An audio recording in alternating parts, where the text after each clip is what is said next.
"I'm going to see my soulmate tonight," she wrote in her diary while dating me. So I packed my bags and left a note. Now her soulmate got her fired and she wants to start over. Hey viewers, before we move on to the video, please make sure to subscribe to the channel and hit the like button if you want to see more stories like this. Thanks. The title is a bit long for a Reddit post, but the sentiment is there. Let's just say I found her diary while grabbing a beer from the fridge, and my entire life turned into a lie in about 3 seconds flat. I had been with Jessica for 5 years. We met in college and spent the last half-decade building our life together, brick by brick. I was a graphic designer, a job I loved, and she was a content creator with big dreams of starting her own business. Our one-bedroom apartment was my sanctuary. I had bought most of the furniture, hung the art, and built the bookshelves myself. Every corner was a memory, a testament to the future I thought we were building. I wasn't a thrilling guy, not by her standards, anyway. I was stable. I worked my job, came home, and cooked dinner. I invested my money and planned our weekends around farmers markets and quiet movie nights. I was loyal, maybe to a fault, but it's what she always said she wanted. "I'm tired of drama," she'd say. "I just want someone who's on my team." I was always on her team. I put in the work. I proofread her business proposals, handled her website design, and gave her my undivided attention. I loved her unconditionally, or so I thought. The last few months had been weird, though. She was always on her phone, distant. She'd snap at me for no reason, then pretend like nothing happened. I'd catch her staring at her screen with this secretive, smug smile, and when I asked what was so funny, she'd just say nothing. You wouldn't get it, in a dismissive tone that made me feel like an outsider in my own home. I wrote it off as stress from her new business venture, a vague term she used for a lot of late nights and early morning texts. I came home early from work one Tuesday. I had a nightmare of a day. A client project had gone south, and my boss had been a complete jerk. All I wanted was to forget about it, grab a beer, and have a quiet night with the person I loved. I walked into the apartment, dropped my keys on the console table, and headed for the kitchen. That's when I saw it. Sitting on the counter, right next to the empty coffee maker, was a small, leather-bound diary. It was a physical journal, not an app or a note on her phone.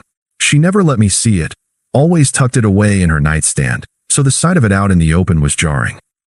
As I walked past to get to the fridge, the page lay open, and one line screamed at me from the middle of the page. My heart stuttered, then felt like it had been punched out of my chest. "I'm going to see my soulmate tonight." I froze.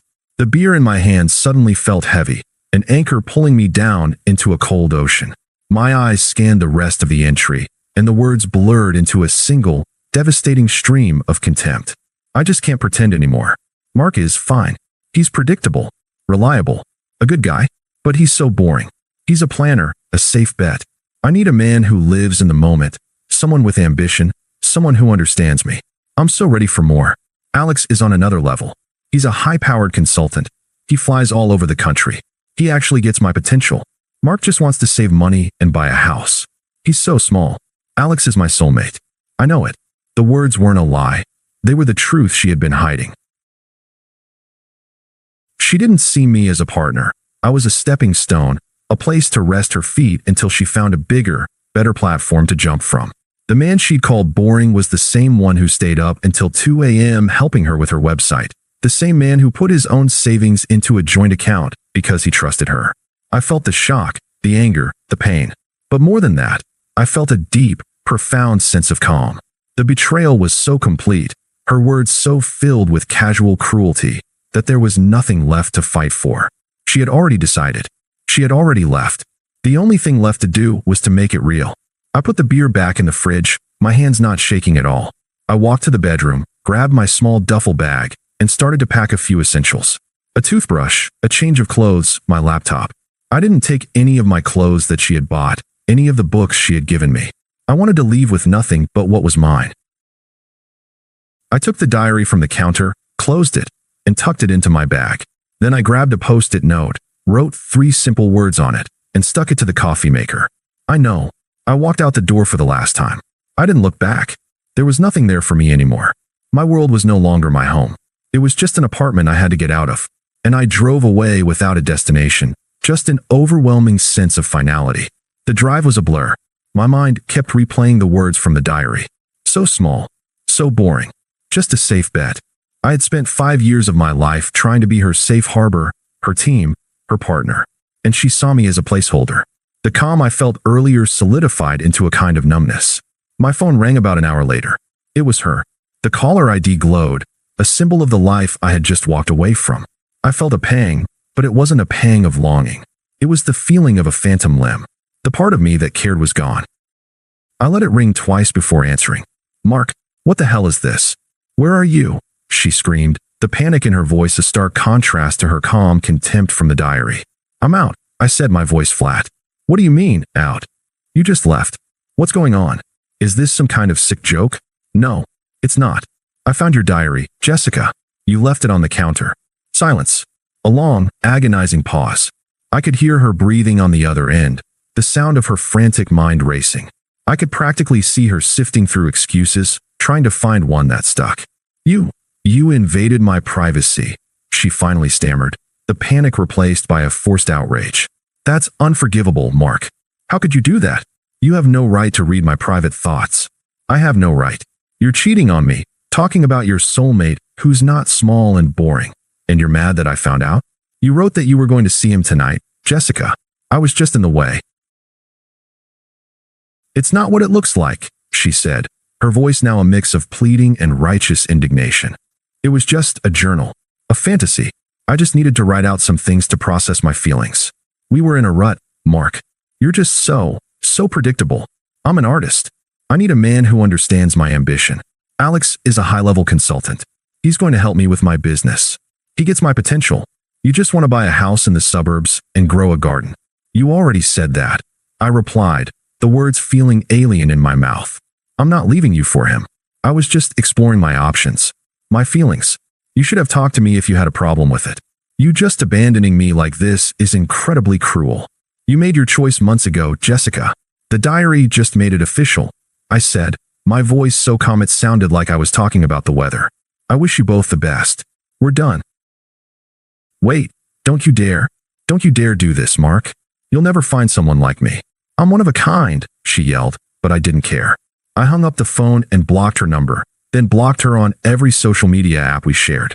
I felt nothing but a quiet, hollow relief. The 5 years we had shared felt like a distant memory, a place I had visited but no longer lived. The next 6 months were a blur of work, exhaustion, and a slow, painful emotional detox. I had crashed with my cousin for a few weeks before finding a small apartment on the other side of the city. I changed my work schedule to avoid any mutual friends, and when they reached out, I kept the details brief. We broke up. It was time. The silence from her was a gift at first. It gave me the space to breathe and to start figuring out who I was without her. I filled my days with work projects, got back into my old hobbies, and started to feel a sense of peace I didn't realize I had lost. I was finally starting to feel human again when I got a text from our mutual friend, Sarah. I hadn't seen or heard from her in a while, but she was a good person, so I responded. Her response was a single line that opened a floodgate of information. "Can you believe what happened with Jessica and Alex? She is absolutely losing it." Over a long coffee, Sarah filled me in. It was a perfect, sickeningly ironic story of karma. The high-powered consultant was nothing of the sort. He was a consultant, sure, but he was a third-party contractor hired by her firm for a one-time project. He had been so smooth and confident in his lies that he had managed to steal not only her heart, but her company's entire client list. He hadn't been helping her with her business. He was planning to poach it. When her company found out about the affair and the stolen data, they fired her on the spot. "He used her, Mark," Sarah said, shaking her head. "He told her he was going to launch his own company with her, and then ghosted her a week after she got canned. She lost her job, her reputation, everything. It was a cold, hard justice that I had never expected to feel so deeply.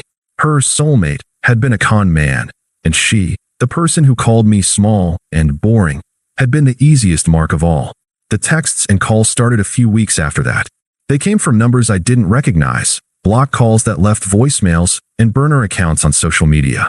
She was unblocked on none of them. The progression of her desperation was a story in itself. Attempt 1, the soft launch. A simple text from a number I didn't know. "I miss you. We should talk." I didn't respond. Attempt 2, the apology via victimhood. A long text about a week later, detailing what a monster Alex was and how she had realized, I was the only person who had ever truly cared for her. She never apologized for what she did, only for the consequences she was facing. Attempt 3, the voicemail. I got a block call that went to voicemail. I listened to it on my old phone out of morbid curiosity. "Mark, please. Please call me back," she said, her voice choked with tears. "I made a mistake. He was a monster. You were always so good to me.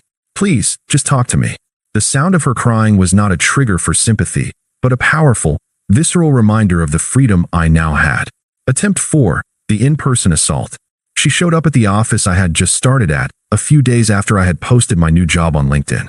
I was coming back from lunch when I saw her at the front desk, looking frazzled and desperate. I turned around and took the stairs to my office, sending a quick message to my boss that I had a personal emergency at the front.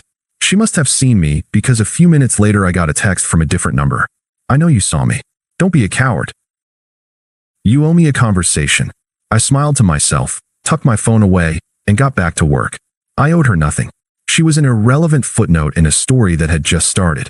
A year after that final, desperate text from her, my life was unrecognizable.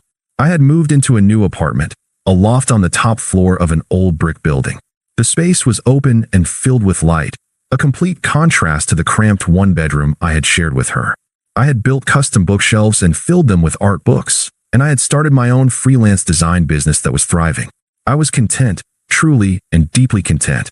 To celebrate the milestone, a year of emotional freedom, a year of building something entirely for myself, I decided to host a small housewarming party.